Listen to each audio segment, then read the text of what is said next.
জানেন যে কারেন্ট নাই আসলে এই যে ব্যাপারটা বুঝছেন, সারা বাংলাদেশে একটাই সিস্টেম, দুর্নীতি ছাড়া আর কি। এই যে কারেন্ট চলে গেছে, হ্যাঁ, কারেন্ট দিবে না। এই আজকে 4-5 দিন হয়ে গেছে, এই বন্যা চলে গেছে। তারপরে আজকে একটু থমথমে বন্যা হয়ে গেল, মাঝখানে একটু ঝড় হয়ে গেল আমাদের এলাকায়। জানি না এই খুলনা অঞ্চলে কি হয়েছে, একবারে শুধু ঝড় আর ঝড়।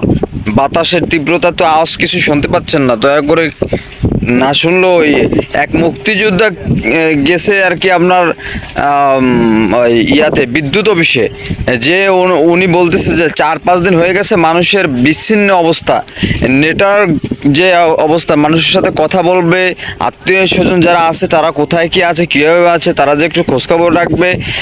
মোবাইল চার্জ দিতেছে 100 টাকা করে, 1% 1 টাকা, 100% 100 টাকা, এরকম করে করে বাংলাদেশের জাতি কত বড় নিকৃষ্ট মানের হয়ে গেছি আমরা। আমরা তো আমাদেরকেও চিনতে পারবো না কয়দিন পরে, কথা বুঝতে পারছেন? আমরা আমাদেরকে চিনতে পারবো না কয়দিন পরে, যে অবস্থা শুরু করে দিছি আমরা। একটা মোবাইল আমি নিজে চার্জ দিছি, আমার মোবাইল চার্জ দিছি 2 দিনে আমার প্রায় 60-70 টাকা চলে গেছে।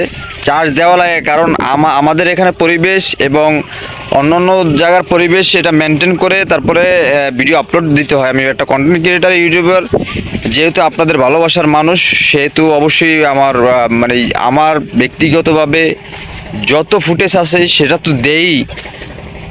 আর বা বহিরাগত যারা আছে সিলেট, এটা আমাদের বাংলাদেশ, বহিরাগত কি এখন অন্য অন্য জায়গায় সিলেট, পটুয়াখালী, বাগেরহাট, তারপরে আপনার নোয়াপাড়া, এই দিক থেকে যে ধ্বংস